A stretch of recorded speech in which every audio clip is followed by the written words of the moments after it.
देख रहे हैं हेडलाइंस 24। मैं हूं आपके साथ शहाना खान। सबसे पहले आज की हेडलाइंस। क्या मोदी शाह को सीधे चुनौती दे रहे हैं योगी आदित्यनाथ? केंद्रीय मंत्री ने कहा साल के आखिर तक सबको टीका लगाने की योजना तैयार। आईसीएमआर ने कहा जिन जिलों में कोरोना का पॉजिटिविटी रेट 5% से कम, उन्हें धीरे धीरे खोला जा सकता है। डोमिनिका की एक अदालत में भगोड़े हीरा व्यापारी मेहुल चोकसी के केस की बुधवार को सुनवाई होनी है। केंद्रीय माध्यमिक शिक्षा बोर्ड के बाद आईसीएसई बोर्ड ने भी 12वीं की परीक्षा आयोजित नहीं करने का फैसला किया है। WHO ने कोविड-19 के लिए चीन में बने एक अन्य टीके को भी आपातकालीन इस्तेमाल की मंजूरी दे दी है। ये टीका चीन की फार्मा कंपनी सिनोवैक ने तैयार किया है। चीन में पहली बार किसी इंसान में मिला बर्ड फ्लू का स्ट्रेन, और WHO ने कहा भारत में मिले कोविड वेरिएंट का बस एक स्ट्रेन ही अब चिंता का विषय। आइए देखते हैं कुछ खास खबरें। भारत सरकार ने दिसंबर 2021 के आखिर तक देश में सभी लोगों को कोविड-19 का टीका लगाने की योजना तैयार कर ली है।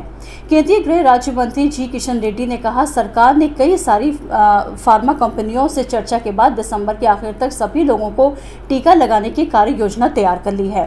केंद्रीय गृह राज्य मंत्री ने कहा कि इसके लिए वैक्सीन की 2,500 करोड़ डोज का उत्पादन करना होगा।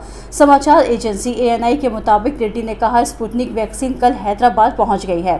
फाइजर और जॉनसन एंड जॉनसन की वैक्सीन लाने के लिए भी चर्चा जारी है। उत्तर प्रदेश में पिछले 2 हफ्ते में जिस तरह से राष्ट्रीय स्वयंसेवक संघ और बीजेपी के केंद्रीय नेताओं की बैठकों का दौर चल रहा है, उससे यूपी की राजनीति में हलचल मची हुई है। सरकार और संगठन में बदलाव की संभावनाओं के बीच दोनों स्तरों पर नेतृत्व परिवर्तन तक की चर्चा जोर शोर से हो रही है। हालांकि जानकारों को इसके बावजूद किसी बड़े बदलाव की उम्मीद नहीं दिख रही है। इन सबके बीच यूपी की राजनीति में एक महत्वपूर्ण नाम फिर से चर्चा में आ गया है, जिसे 4 महीने पहले उल्का पिंड की भांति यूपी की राजनीति में उतारा गया था। उसके जरिए बड़े बदलाव की संभावना भी जताई गई थी।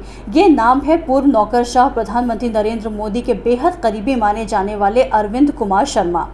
शर्मा ने इसी साल जनवरी में अपने रिटायरमेंट के महज कुछ दिन पहले इस्तीफा दे दिया था। इसके बाद वो बीजेपी में शामिल हो गए और देखते ही देखते उन्हें बीजेपी ने विधान परिषद के जरिए सदन में भी भेज दिया। इस वजह से राजनीतिक गलियारों में ये चर्चा उठ रही है कि राज्य सरकार में बड़े बदलाव की तैयारी हो रही है। इस साल 12वीं क्लास के लिए परीक्षाएं नहीं आयोजित की जाएंगी। इस सिलसिले में प्रधानमंत्री ने मंगलवार को एक महत्वपूर्ण बैठक की अध्यक्षता की, जिसके बाद ये फैसला लिया गया कि CBSE 12वीं क्लास के बच्चों के प्रदर्शन के आधार पर रिजल्ट तैयार करेगा और उसे एक निर्धारित समय सीमा के भीतर पूरा कर लिया जाएगा। प्रधानमंत्री ने कहा कि ये फैसला बच्चों के हित में लिया गया है। उन्होंने कहा कि कोरोना के कारण एकेडमिक सत्र पर असर पड़ा है और बोर्ड परीक्षाओं को लेकर बच्चों, अभिभावकों और शिक्षकों के बीच बेचैनी का माहौल था, जिसे खत्म किया जाना बहुत जरूरी था।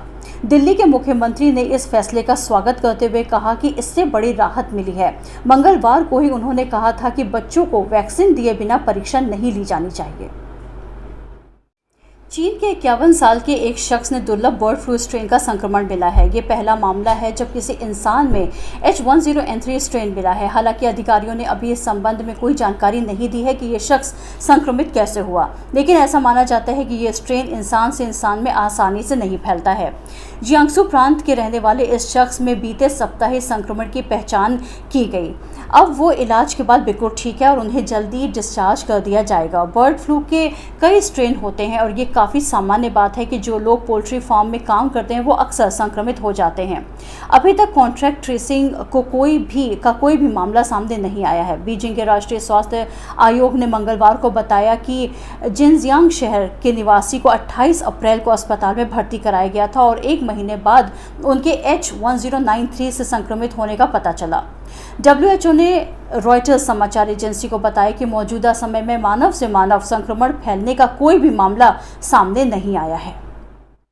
भारत में मिले कोविड वेरिएंट के बस एक स्ट्रेन की चिंता वैज्ञानिकों को ज़्यादा है। विश्व स्वास्थ्य संगठन ने गुरुवार को कहा भारत में सबसे पहले मिले कोविड वेरिएंट, जिसे डेल्टा वेरिएंट का नाम दिया गया है, उसका बस एक स्ट्रेन अब चिंता का विषय है।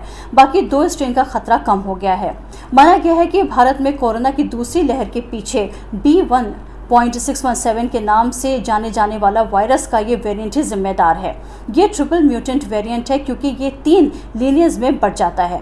पिछले महीने WHO ने इस वेरिएंट के पूरे स्ट्रेन को वेरिएंट ऑफ कंसर्न बताया था, लेकिन मंगलवार को एजेंसी ने कहा कि इसका बस एक सब लीनियस यानी 3 स्ट्रेन में से बस एक स्ट्रेन चिंता का विषय है। ये वेरिएंट ओरिजिनल वायरस से ज़्यादा खतरनाक माने जा रहा है क्योंकि ये पहले से ज़्यादा संक्रामक है और कुछ में वैक्सीन की सुरक्षा को पार कर जाने की संभावना भी है।